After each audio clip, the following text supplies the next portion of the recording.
Hi folks, welcome back to Christian Worldview. This is Module 5 and this is the third session in which we look at comparative worldviews. Firstly then we turn to Marxism, otherwise known as dialectical materialism, for reasons which will become apparent. Karl Marx is arguably one of the most important thinkers in the history of philosophy, and particularly political philosophy, mainly because of his influence, for better or for worse, on the 20th century. So it's important that we understand some of the main ideas undergirding this Marxist worldview. Let's first of all look to understand Marx in terms of some of the key influences leading into his philosophy, and those would be primarily Ludwig Feuerbach, who himself was influenced by Hegel. Marx wanted to salvage something from Hegel's mystical dialectic, and he's very much influenced by Hegel, but he also in some ways inverts Hegel's philosophy, certainly wants to get rid of all of the mystical elements. He wanted to create a purely materialist version of Hegel's philosophy. He says the mystification which dialectic suffers in Hegel's hands by no means prevents him from presenting its general form, but it must be turned right side up again if you would discover the rational kernel within the mystical shell. He also says, my dialectical method is not only different from the Hegelian, but it's direct opposite. To Hegel, the process of thinking, which under the name of the idea even transforms into an independent subject, is the demiurgos of the real world. Demiurge, of course, coming from Plato's demiurge, its creator, is the demiurgos of the real world. And the real world is only the external, phenomenal form of the idea. With me, on the contrary, the idea is nothing else than the material world, reflected by the human mind and translated into forms of thought. As I said, Ludwig Feuerbach also plays an important role in influencing Hegel and therefore in the history of post-Hegelian German philosophy. And really in the transition from idealism to various forms of naturalism, materialism and positivism, that is one of the most notable developments of this particular period. He certainly inspired Marx and Engels to turn to materialism. Now, while Christian theology asserts that God created man in God's image, Marx fully accepted Feuerbach's inversion of this picture, proposing that human beings had actually invented God in their own image. Now, this is a view that long predated Feuerbach, but Feuerbach's distinctive contribution was to argue that worshipping God diverted human beings from enjoying their own human powers. In their imagination, humans raise up their own powers to an infinite level and project them onto an abstract object. This is God. Hence, religion, according to Feuerbach, is a form of alienation. It separates human beings from their, what he calls their species essence. Now, Marx accepted much of Feuerbach's account, but he argues that Feuerbach failed to understand why people fall into religious alienation in the first place. And so he thinks Feuerbach is unable to explain how it can be transcended. Feuerbach's view appears to be that belief in religion is purely an intellectual error, and so can be corrected by persuasion. Marx's explanation is that religion is a response to alienation in material life, and therefore cannot be removed until human life is emancipated, at which point Marx believes that religion will simply wither away. In the essence of Christianity, Feuerbach inverted Hegel by using the dialectical method together with a materialist anthropology. Instead of studying historical forms of consciousness, as Hegel did, Feuerbach regarded the subject as the human animal in the natural environment. As Engels afterwards summarized, Feuerbach maintained that nothing exists outside of nature and man, and the higher beings our religious fantasies have created are only the fantastic reflection of our own essence. The human animal projects its natural capacities onto abstract ideas, and an imaginary being, divine love and Christian morality are really humanity's capacity for natural affection and social solidarity. As I said, all projected onto God. So according to Feuerbach's reading, then, idealist philosophy turned out to be an alienated expression of social capacities grounded in human nature. Feuerbach called then for a radical new philosophy that makes human beings, including nature as the basis for human beings, into the soul, the universal and the highest object of philosophy. It therefore makes anthropology, including physiology, into the universal science. In Feuerbach's concept of what is called species being, Marx found the inspiration for a new philosophy. What Feuerbach lacked, though, according to Marx, was the relentlessly historical approach of Hegel. The idealist philosopher Hegel had grasped the historical development of the human essence, but he had failed to understand this in terms of humanity's natural species being. Feuerbach's materialism had understood humanity's natural species being, but Feuerbach had imagined this, that this was something static and ahistorical.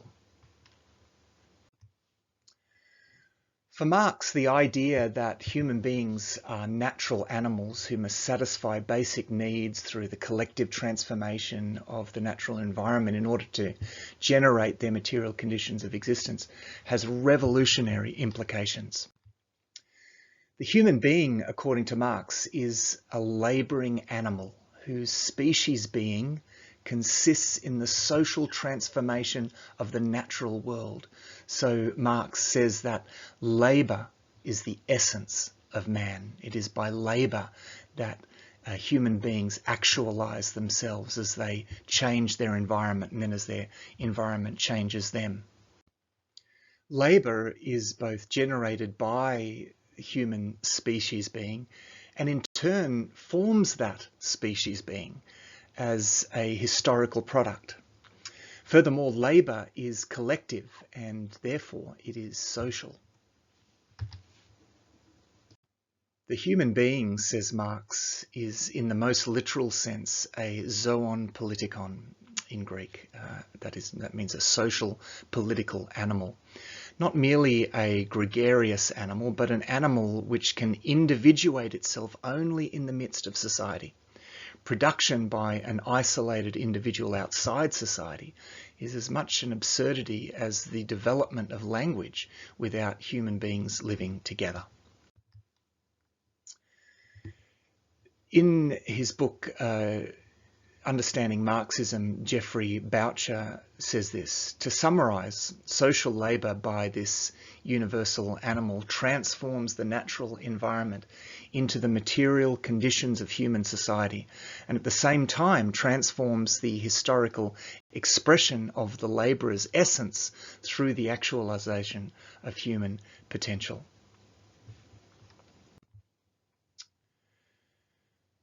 So there is no essential human nature, according to Marx. Human nature is merely human capacity developed through creative labour. But when human beings are cut off from the fruits of their labour, they are therefore alienated from their humanity. Rather than being a being who realises his potential through what he produces, man becomes a mere economic entity, a cog in a machine producing profits for others, of course, the bourgeoisie who own the means of production. So this is a very key central idea in Marxism, the idea of alienation. According to Marx, alienation has 4 different aspects. Firstly, there is alienation from the product of labour, which as social wealth contributes only to the worker's impoverishment. Secondly, there is alienation from the natural world, which appears only as raw materials. Thirdly, there is alienation from the other person, other people. Human beings' mutual relations are mediated by commodities. And fourthly, they are alienated from themselves. The workers' animal functions become, as Marx argues, the refuge of their humanity, while their human creativity is just simply bestialized in labour. In alienated labour, according to Marx, the worker doesn't affirm but contradicts his essence. Instead of developing his free physical and mental energies, he mortifies his body and he ruins his mind, Marx says. This means that the more the worker toils, the more powerful becomes the alien world of objects he produces to oppose him, and the poorer he himself becomes.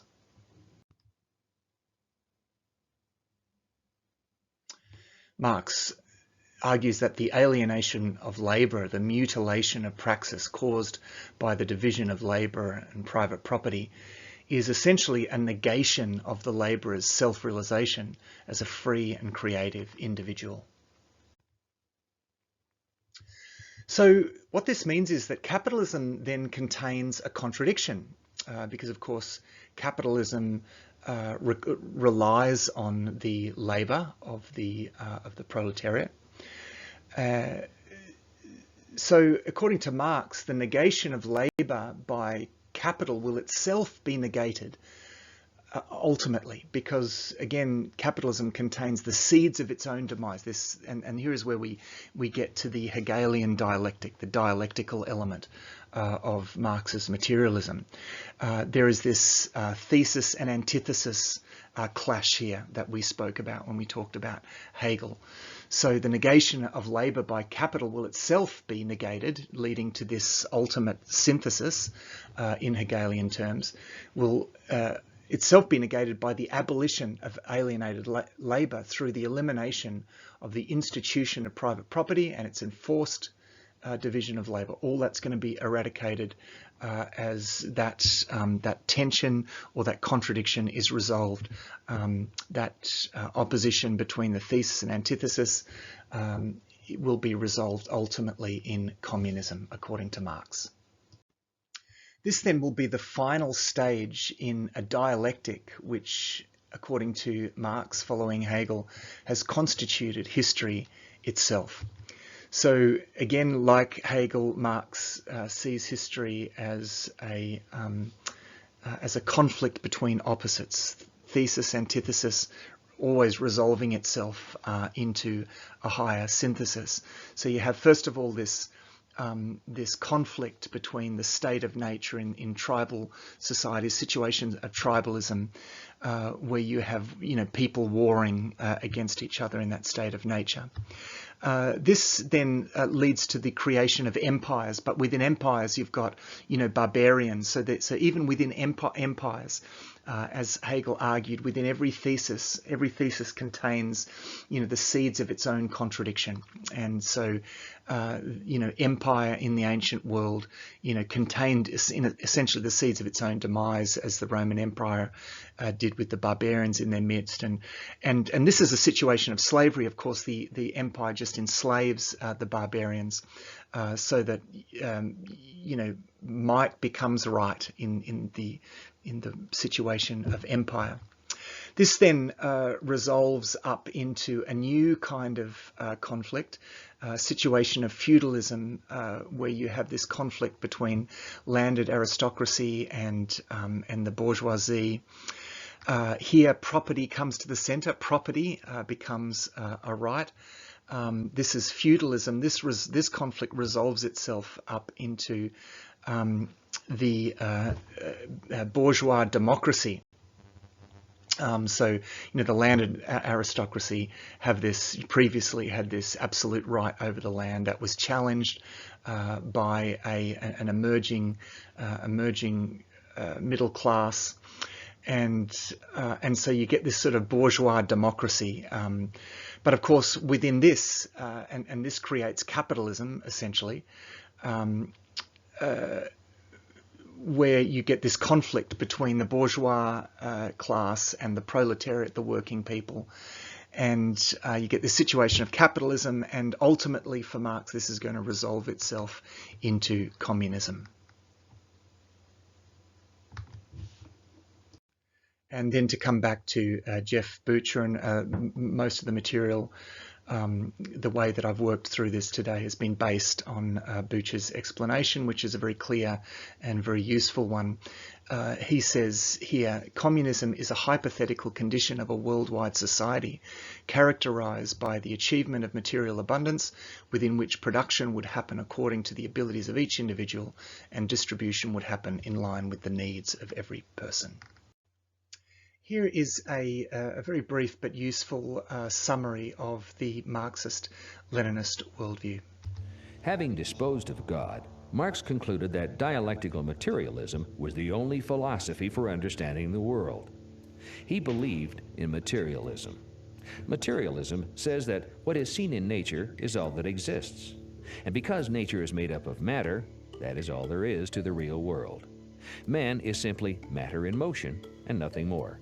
There is no soul, no heaven or hell or afterlife. There are no angels, nothing but the physical world. Lenin agreed with Marx. Matter is the objective reality given to us in sensation. Lenin believed that matter is eternal, not created. He thought that not only our lives, but also our minds and even our consciousness evolved from this eternal matter. Marx and Lenin believed Darwin's theory of the survival of the fittest fit perfectly with the ideas of George Wilhelm Hegel, one of the most influential 19th century German philosophers. Hegel developed what is called the dialectic. The dialectic described the relationship between various things. For example, if there is an idea, a thesis, and an opposing idea, an antithesis, these would conflict and clash, and eventually combine, resulting in a new idea, a synthesis, which is the best elements of the two. Hegel suggested that ideas come in conflicts. There's a thesis, a positive, and an antithesis, or an antithesis, a negative. And as these ideas come in conflict, always this combat between ideas that are opposites, there emerges a synthesis out of the two. Then this new synthesis becomes a new thesis, a positive, which by necessity brings about the emergence of its opposite, an antithesis or antithesis. And its conflict creates a new synthesis. And one has this process of thesis, antithesis, synthesis, thesis, antithesis, synthesis, thesis, antithesis, synthesis, until in Hegel's idea, the battle of ideas created an ultimate notion of an ideal of the perfect, the good. Marx applied Hegel's theory to history and came up with the concept of class struggle.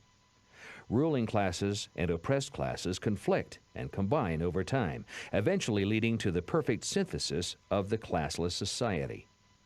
Marx also combined the idea of the dialectic with his materialism, creating a unique hybrid philosophy called dialectical materialism. Marx thought that his dialectical materialism gave him a clue to understanding history. He said if you go back in human history, you find that there were three major periods of time, each of which illustrated in some way or other what he called dialectical materialism. Those three periods of time were, first of all, slavery, which would be the ancient world, then feudalism, the medieval world, and then capitalism, which is the world of Marx's own time.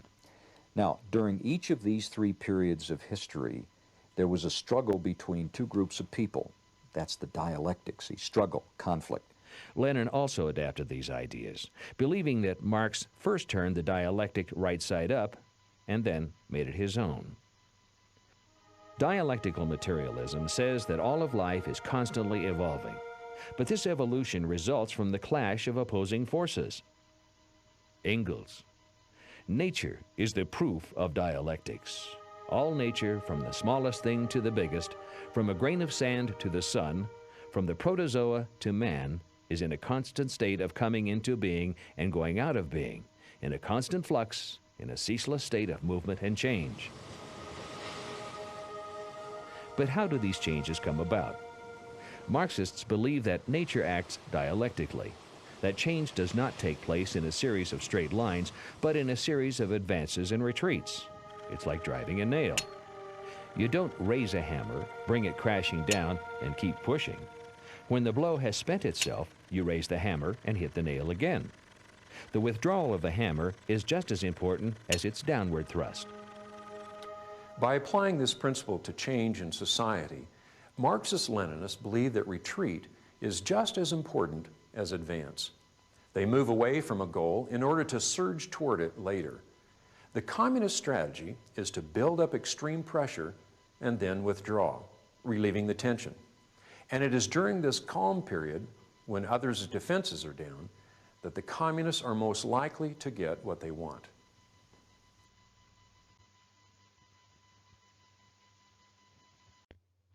Well, as I said, that was a very short but useful summary, albeit from obviously fairly hypercritical point of view of the Marxist worldview.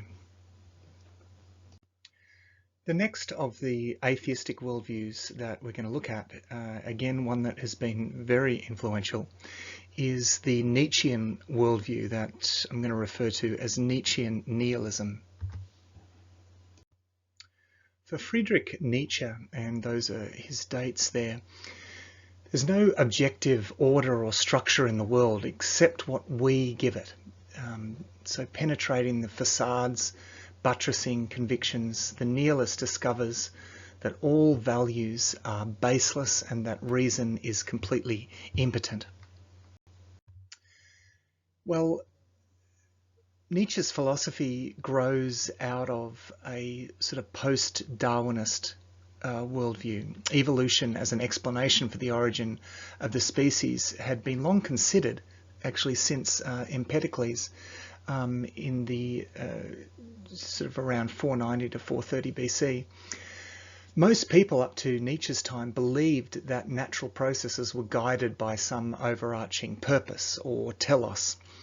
That there was some guiding force involved in the development of species, whether in a theistic, deistic, or even in a Platonic sense. Nietzsche, however, saw in Darwin's theory a simpler explanation that accounted for the origins and development of life that didn't require any kind of spiritual guiding force and purpose, natural selection. In this way, he felt that he could do away with Aristotle's final cause. What Nietzsche wanted to do was to extricate and expound the profound implications of this. He felt that people weren't willing to face these implications because they were just the implications were just too radical. It left them with a picture of the world that was too distasteful. The comfort they took in the sort of Platonic or Judeo-Christian worldview had softened them, and they, according to Nietzsche, they lacked the courage to face the truth. But Nietzsche felt it essential to announce these implications, and in this he takes a kind of prophetic stance in one book, using actually a prophetic pseudonym, Zarathustra, in his book Thus Spake Zarathustra. Nietzsche argues that we need to have the courage to face the truth. He felt that mankind needed to shed itself of its delusions in order to progress. And to this end, Nietzsche sought to take the Darwinian worldview to its logical conclusions. So essentially, according to Nietzsche, what Darwin had done is that he had divorced life from metaphysics and he'd wedded it to history. This meant that human morality was no more grounded in some transcendent purpose than any other natural phenomenon. So instead of tracing morality to heaven, Nietzsche traced it to earth, to the historically contingent, hence the title of Nietzsche's book on the genealogy of morals. So all you have then is nature and natural processes. You know, there's no transcendent standard by which to assess whether things are going the way that they should. No, there's only this, natural processes in all of their gruesomeness and in all their perhaps distastefulness to us, according to Nietzsche, but this is all that there is. R.J. Hollingdale summarizes Nietzsche's view thus: nothing that existed in the phenomenal world could have come from the outside. If the universe were intelligible, it must be intelligible from within. Part of that intelligibility had been expounded by Darwin. The divine attributes of man had, in reality, descended to him from the animals. Man was in touch with no beyond and was no different from any other creature. But as God had been the meaning of the universe, so man had been the meaning of the earth. Now God and man, as hitherto understood, no longer existed. The universe and the earth were without meaning. The sense that meaning had evaporated was what seemed to escape those who welcomed Darwin as a benefactor of mankind. Nietzsche considered that evolution presented a correct picture of the world, but that it was a disastrous picture. His philosophy was an attempt to produce a new world picture which took Darwinism into account but was not nullified by it. For this new world picture, Nietzsche turned to the ancient world. He looked to the pre-Socratics like Heraclitus and Pythagoras, and particularly looked to the Greek dramatists with their celebration of the Dionysian-style hero like Achilles, for example, heroes that were celebrated for their strength and ability to conquer others. He also looked to Indian philosophy. From Indian philosophy, Nietzsche adopted the notion of eternal recurrence as his metaphysical starting point. Everything becomes, he says, and returns forever. Escape is impossible.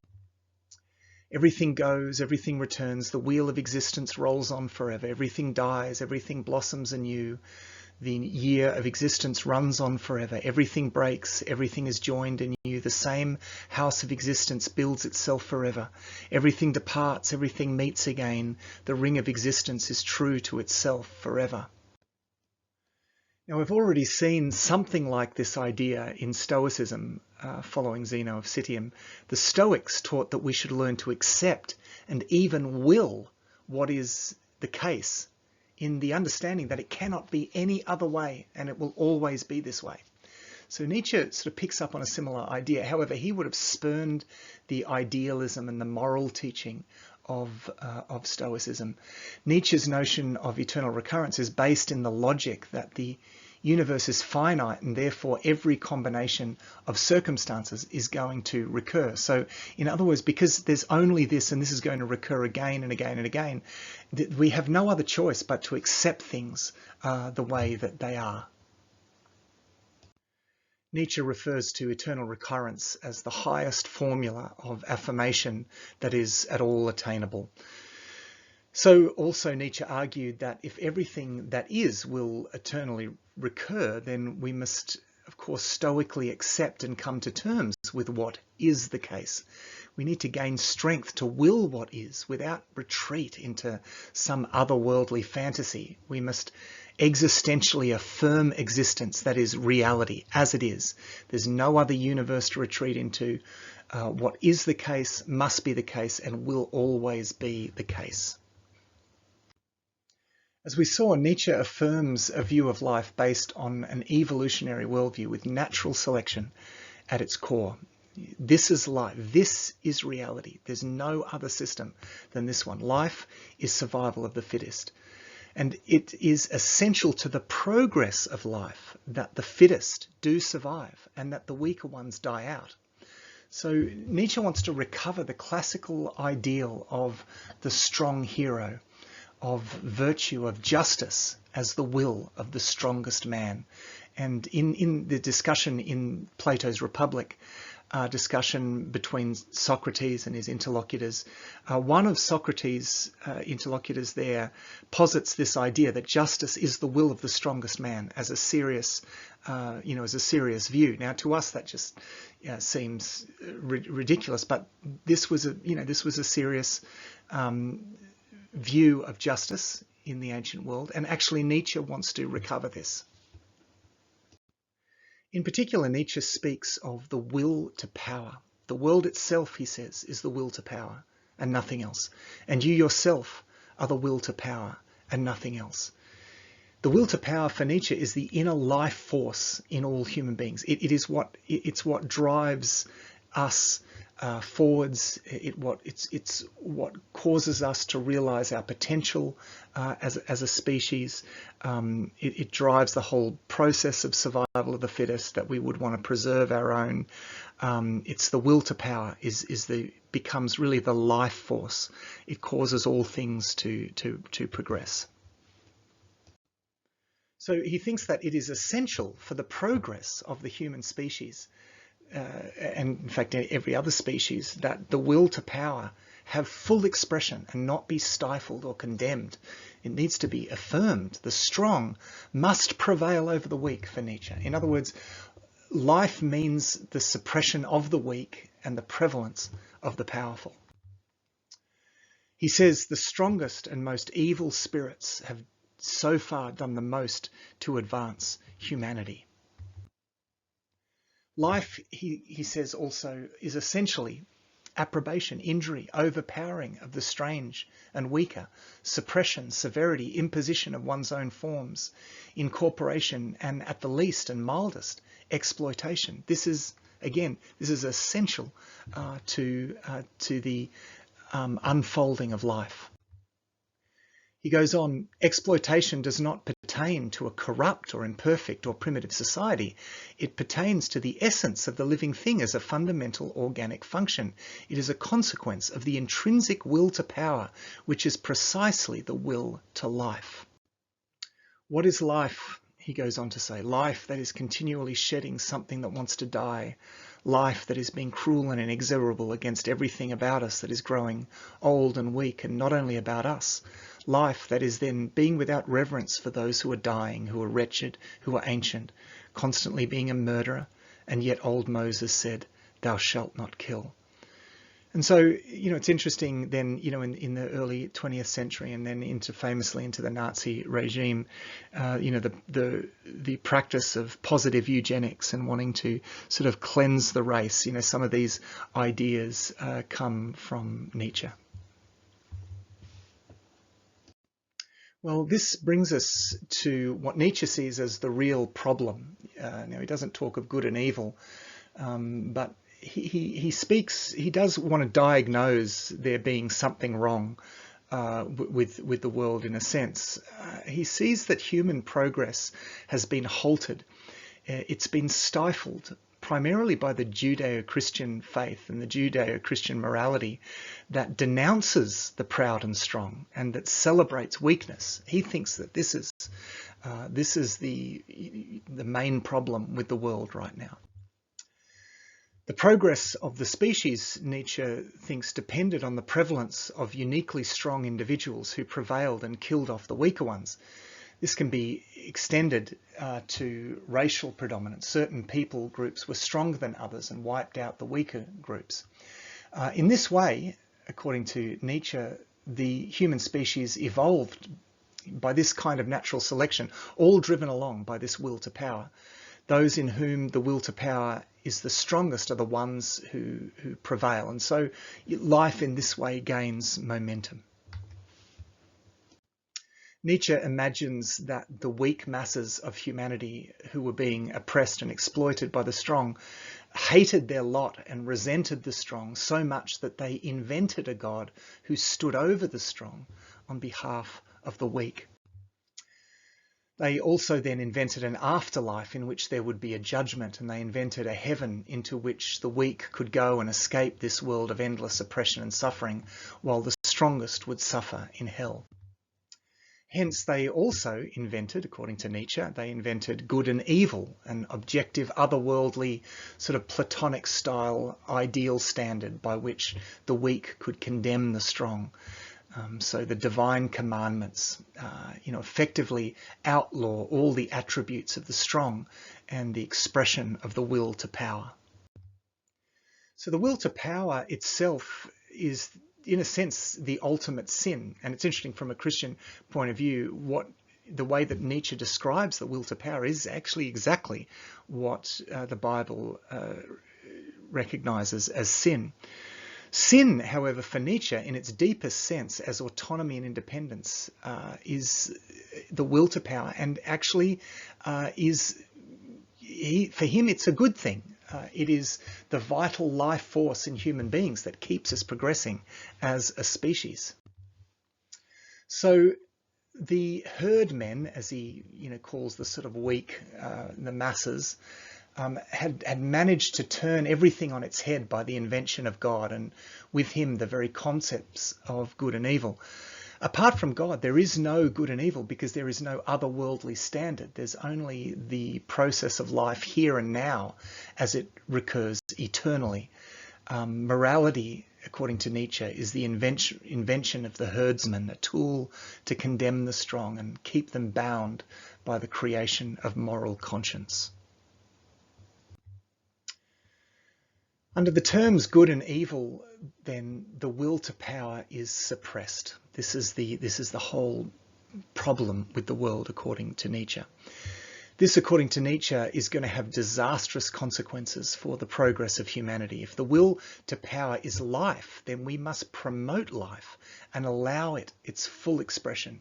Nietzsche believes that man has become stagnant in his development and that this stagnation is the result of this Judeo-Christian morality. Everything that Christianity calls evil is therefore called good by Nietzsche, and everything that Christianity calls good is called bad and despicable by Nietzsche. It's for this reason that Nietzsche calls himself an immoralist, and it's for this reason that he calls upon his free-spirited readers to become more evil. Now, just a note here, Nietzsche could be misunderstood as promoting a kind of unbridled expression of the passions. Now, this wasn't the case, for Nietzsche regards the noble as those who are in control of themselves as well as others.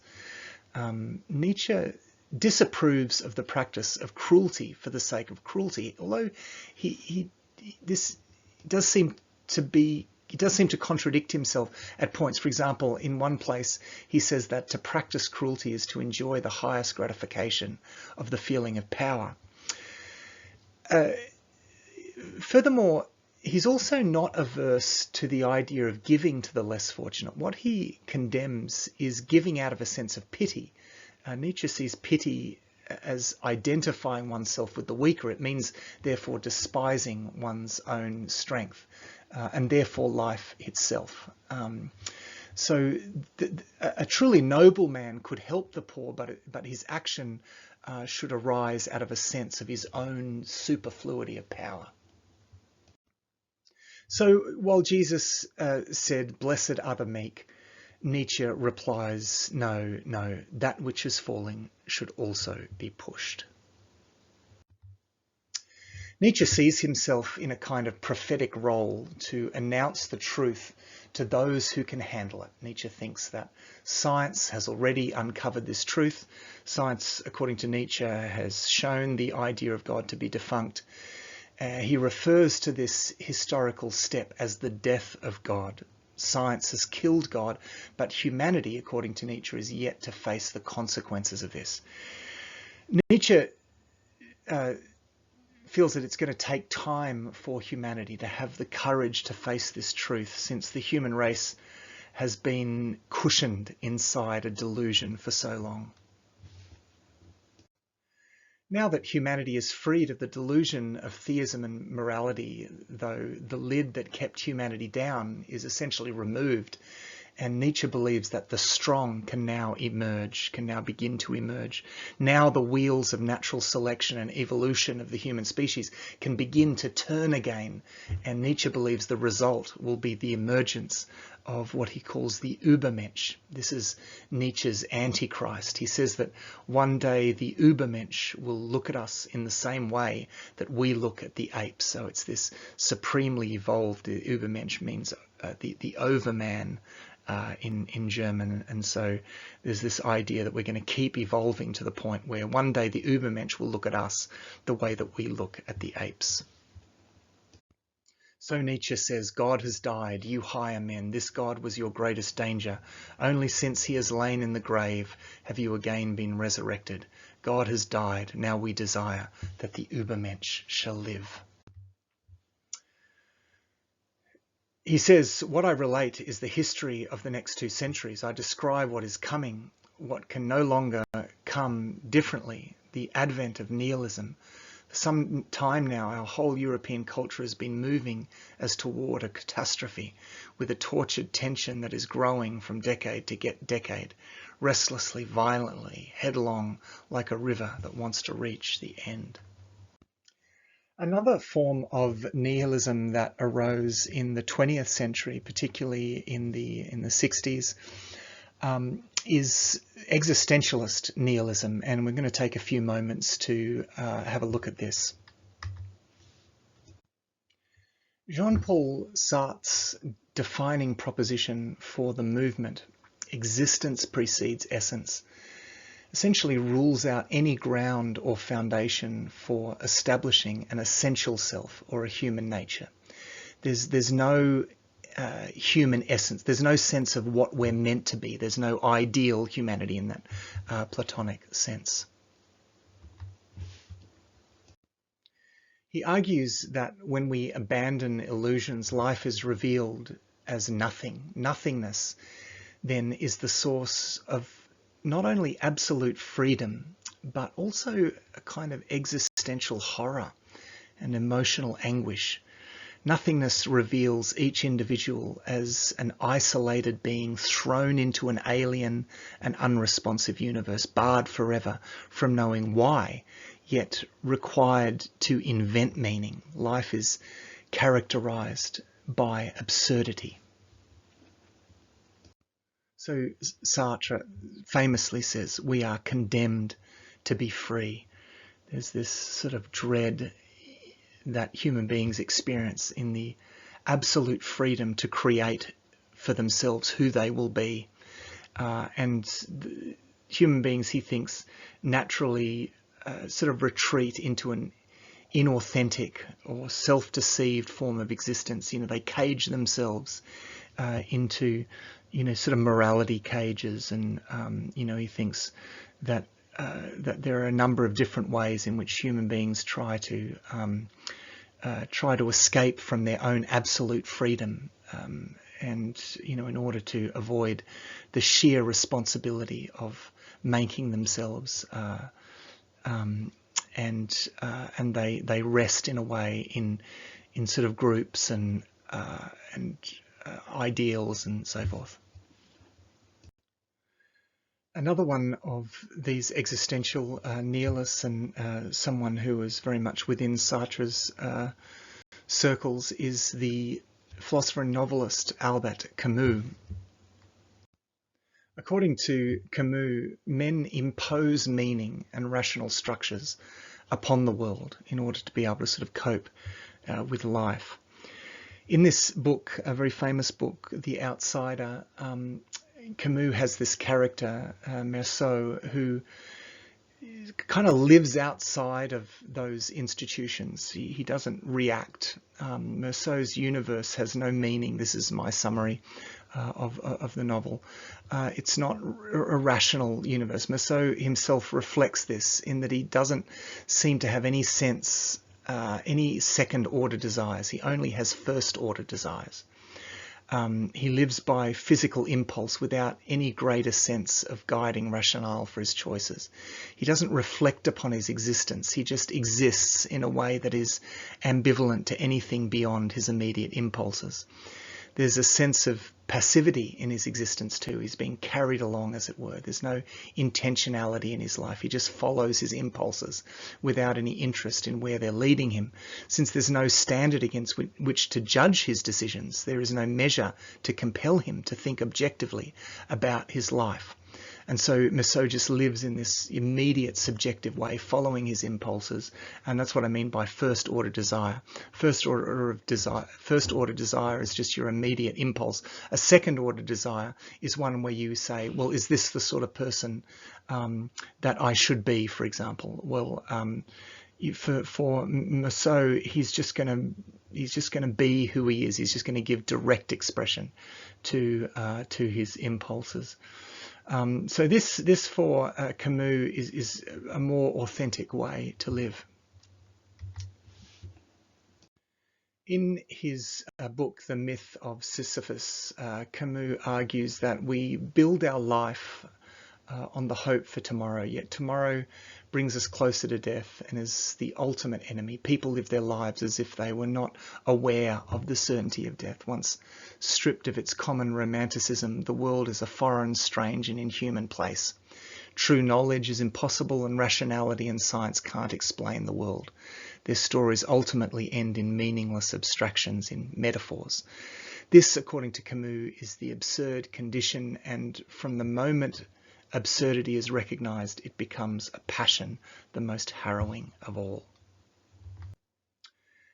Another philosopher who, in this same sort of spirit, rejects all sense of ultimate meaning to life, and indeed argues that there is and cannot be any ultimate meaning to life, is the Romanian-French philosopher E.M. Cioran.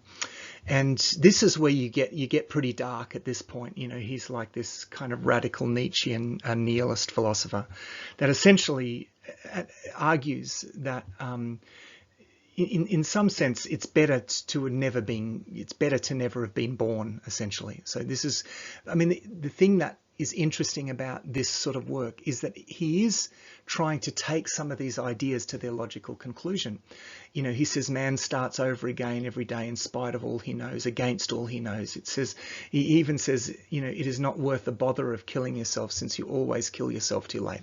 He just thinks life is not worth living because it's this constant Sisyphean sort of quest that is just completely futile, is, you know, filled with suffering, and so yeah, you get this really sort of dark kind of a nihilistic view that, as I said, for all of its darkness, is almost akin to a kind of the book of Ecclesiastes. It has that sort of feel to it. That's what I appreciate about these philosophers. It is very pessimistic, but in a way that has a kind of Ecclesiastes-like function. In the same vein as this is the South African contemporary philosopher David Benatar, in his book The Human Predicament, he says this: "My view of cosmic meaning is indeed nihilistic. I think that there is no cosmic meaning. If I'm right about that, then calling me a nihilist about cosmic meaning is entirely appropriate. However," he qualifies this and he says, "my view is not nihilistic about all meaning, because I believe that there is meaning from some perspectives. Our lives can be meaningful, but only from the limited terrestrial perspectives. There is a crucial perspective, the cosmic one, from which our lives are irredeemably meaningless." And for Benatar, this sense in which it's meaningless actually is the most important sense. He doesn't think that the meaning that we give our own lives is really genuine meaning. You know, he thinks that that's that gives us some relative meaning, but it's not true meaning. So he argues very strongly that there cannot be any meaning to life, given his atheistic worldview. And again, I appreciate his consistency in that. And as I said, it has this kind of feel. His writings has this feel to it that is akin to the book of Ecclesiastes. So this comes out, for example, in his book, Better Never to Have Been. He's actually what's known as an anti-natalist. He thinks it's wrong to bring children into the world because, of course, life is essentially harmful. So he says, coming into existence is always bad for those who come into existence. It is curious that while good people go to great lengths to spare their children from suffering, few of them seem to notice that the one and only guaranteed way to prevent all the suffering of their children is not to bring those children into existence in the first place. If we count not only the unusually severe harms that anybody could endure, but also the quite routine ones of ordinary human life, then we find that matters are still worse for cheery procreators.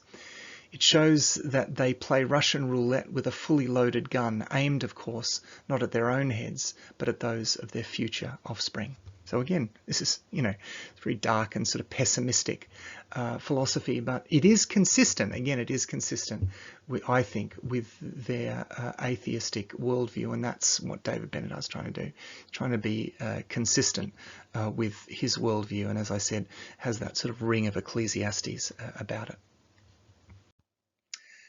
Well, the next atheistic worldview that I want to look at is an atheistic worldview that is attempting to take a much more positive turn, and this is secular humanism.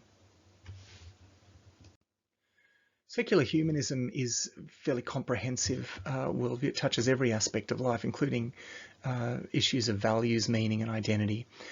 So it's grounded in atheism, but it's broader than just atheism. It concerns itself not just with the non-existence of God, but what life looks like in it when it's completely human-centered. When there's, when you discard any transcendent element to life. So, but first and foremost, it is non-religious.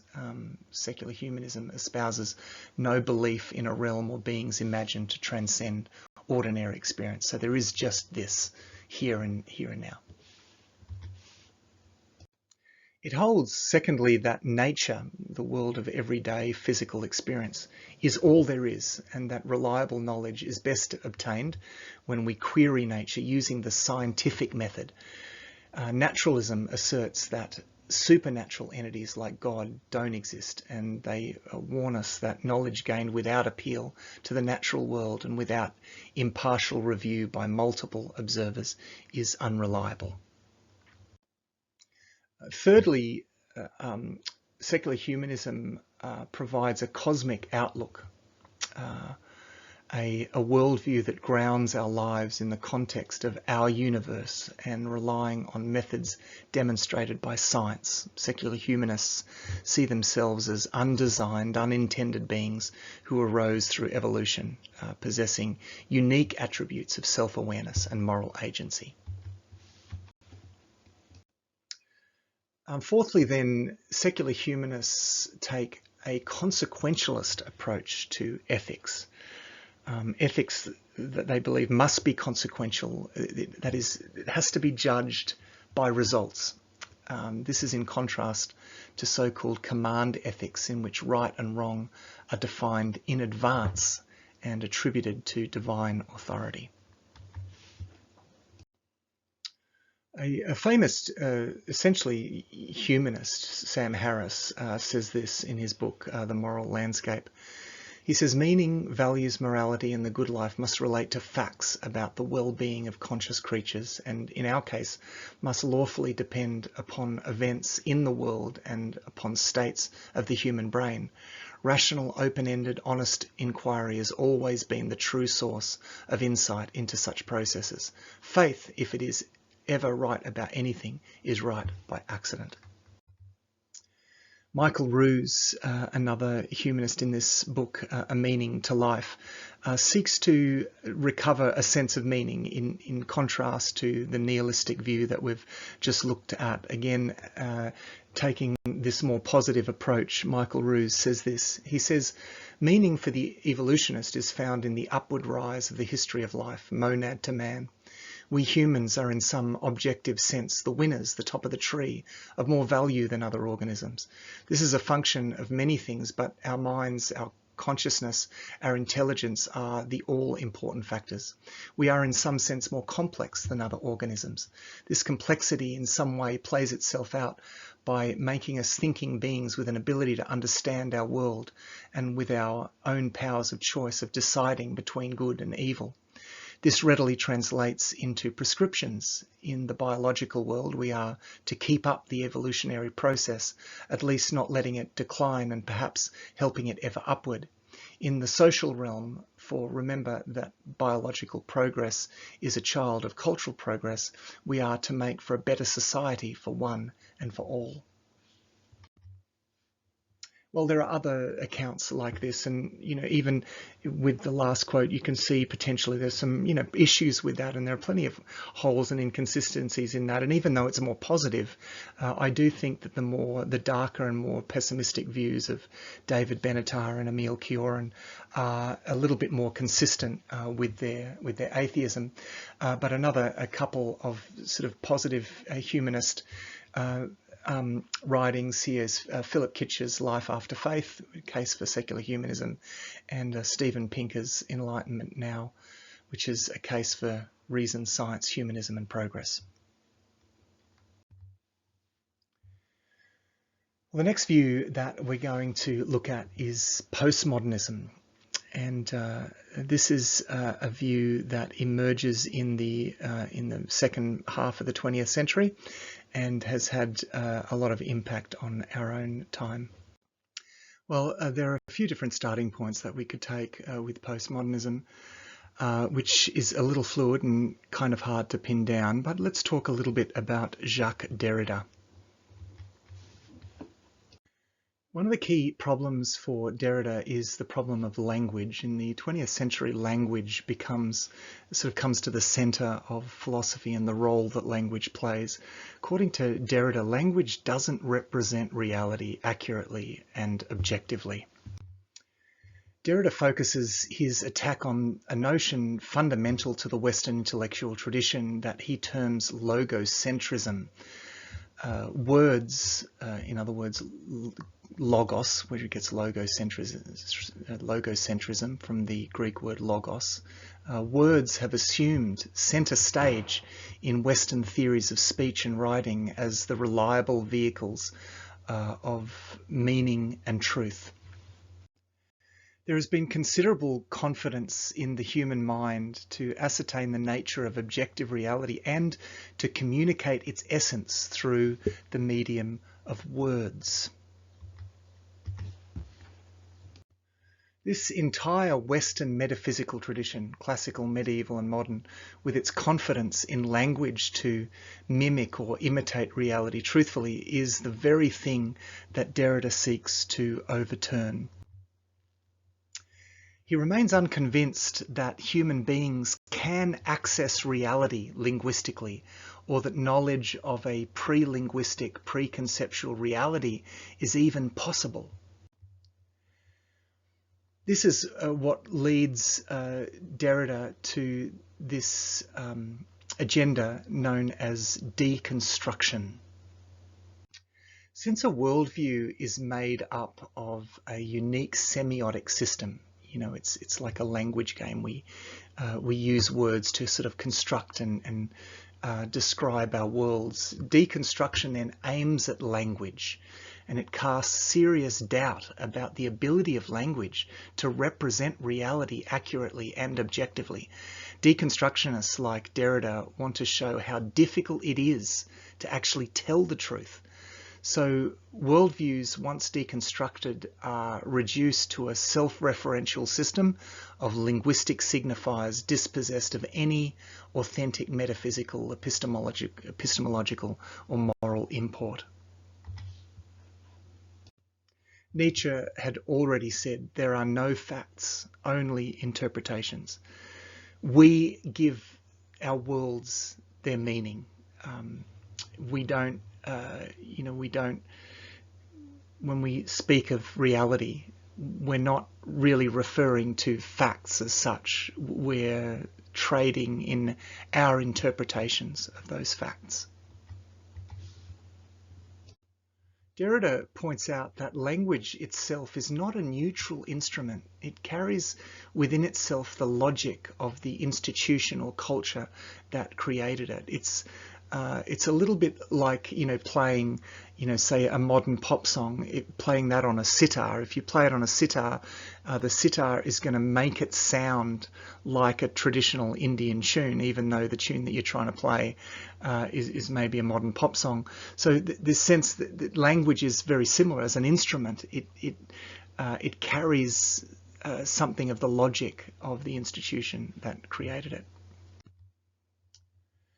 What Western thinkers thought to be metaphysically present, namely primordial reality accessed via language, is, according to Derrida, in fact metaphysically absent. Belief systems which purportedly put their adherents in touch with the real world are nothing but fictions of purely human construction. They, along with Nietzsche, Derrida thinks that we are the architects of our world, the craftsmen of our own reality. Well, what sort of reality have we created?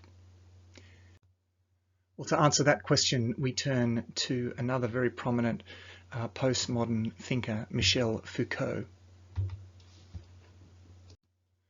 Foucault takes Nietzsche's idea of the will to power, and he pretty much takes it as far as it can go.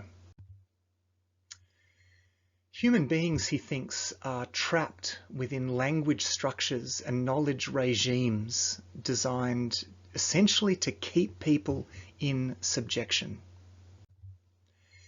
Every human discourse, according to Foucault, is a power play. Every social arrangement is oppressive, and every cultural setting is tyrannical. There are no privileged or transcendent discourses unencumbered by the relativities of history or the dynamics of domination.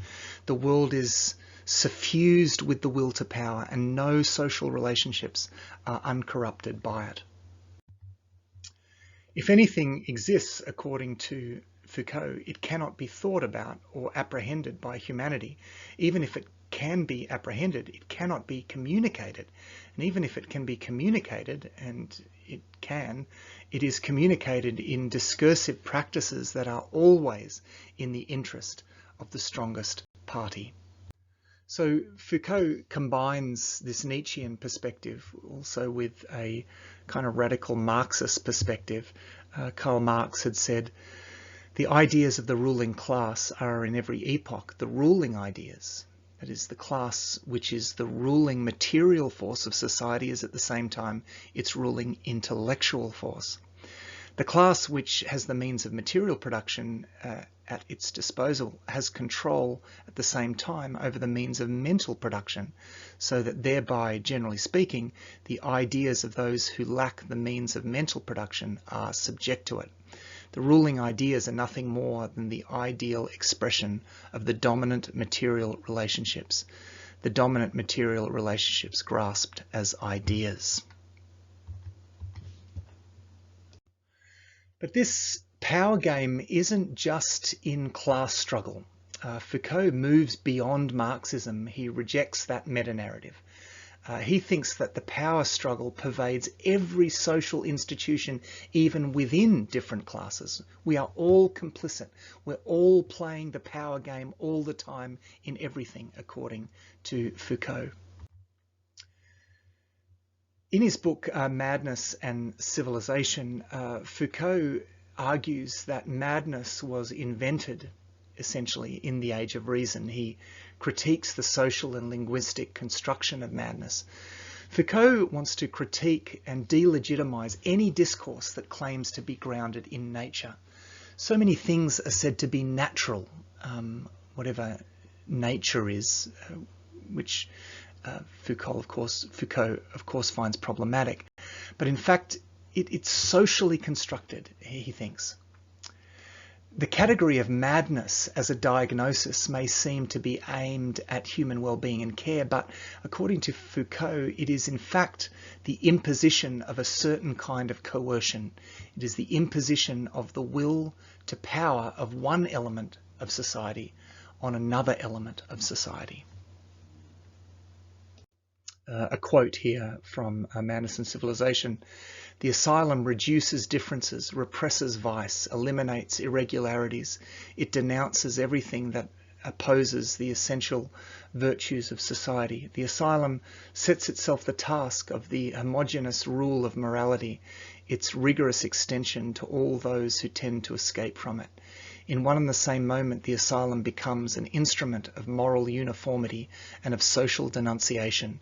The problem is to impose in a universal form a morality that will prevail from within upon those who are strangers to it and in whom insanity is already present before it has made itself manifest. His stance towards crime is similar to his stance towards madness. For Foucault, crime also is essentially socially constructed. It appears to be humanitarian, but it's actually coercive. Foucault wants to abolish all punishment. Crime is formulated by the arbitrary will of a dominant segment of society. That is, the idea of what is crime is formulated by the arbitrary will of a dominant segment of society, and then it's imposed by coercion. So penology, according to Foucault, is the way a capitalist society creates a docile labour force. It's all about social control. He discussed Bentham's panopticon, which you can look up, and he criticised his Bentham's idea of enlightened penology. He just sees it's all just coercion. It's all a way of trying to control people and ultimately control them by their own fear. He sees army discipline as indicative of a pervading social reality. He speaks of docile bodies, this idea that society, and this is not some conspiracy, some particular government. This is just sort of everyone's complicit in this. We in order to create a situation in which we feel safe, we create a society that essentially makes people into docile bodies, sort of harmless beings, and to sort of keep a peaceful situation. He says in Discipline and Punish, by the late 18th century, the soldier has become something that can be made out of formless clay. An inapt body, the machine required can be constructed. Posture is gradually corrected. A calculated constraint runs slowly through each part of the body, mastering it, making it pliable, ready at all times, turning silently into the automatism of habit. In short, one has got rid of the peasant and given him the air of a soldier. The human body, he goes on, was entering a machinery of power that explores it, breaks it down and rearranges it. A political anatomy, which was also a mechanics of power, was being born. It defined how one may have a hold over others' bodies, not only so that they may do what one wishes, but so that they may operate as one wishes, with techniques, the speed and the efficiency that one determines. Thus, discipline produces subjected and practiced bodies, docile bodies. Discipline increases the forces of the body in economic terms of utility and diminishes these same forces in political terms of obedience. Accordingly, he says in this book, the soul is the prison of the body. He's kind of playing off the idea of the body as the prison of the soul. No, he thinks actually, this idea of the soul, the sort of Platonic Christian idea of the soul, and the idea of conscience and so forth, is essentially imprisons the possibilities of how we can live out our bodily existence. And then in his work on the history of sexuality, Foucault wants to call into question all categories of normative sexuality. Sexuality, according to Foucault, is socially constructed. Nature doesn't determine sexuality for Foucault. There's no nature. This is a knowledge regime designed to limit freedom. Nature itself, according to Foucault, is socially constructed. Foucault's philosophy then is a kind of nihilistic philosophy of resistance. To extend the domain of human freedom is the agenda of Foucault's philosophy. The only way to extend the domain of human freedom, according to Foucault, is through a ruthless analysis of power, which seeks out all coercion imposed by one person on another and tries to eliminate it. And that's basically what his philosophy is seeking to do. So this is why a lot of Foucault's work focuses on institutions that have been central to the, particularly the European way of life, penology, his work on insanity, his work on sexuality and marriage and relationships. And he looks at these and essentially is deconstructing those. He's showing how this is just all a big power play. His philosophy then is essentially a postmodern articulation of the relationship between power and knowledge.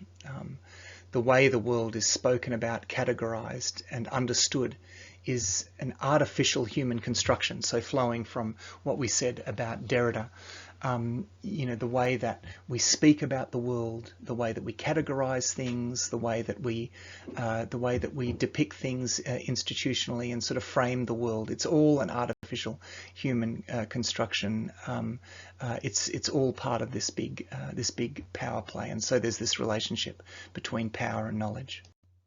Foucault speaks about epistemes, knowledge regimes at different periods in history. It's almost a sort of Marxist idea. There is these knowledge regimes that tend to kind of rule the day. And again, it's not like there's some totalitarian conspiracy behind the scenes. We are all participating in this.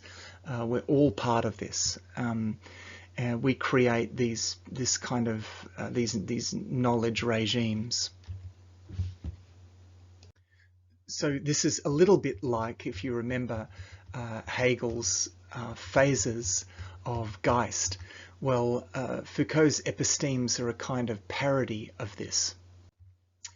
An episteme is a regime of knowledge. It's a grammar of interpretation or conceptualization of the world.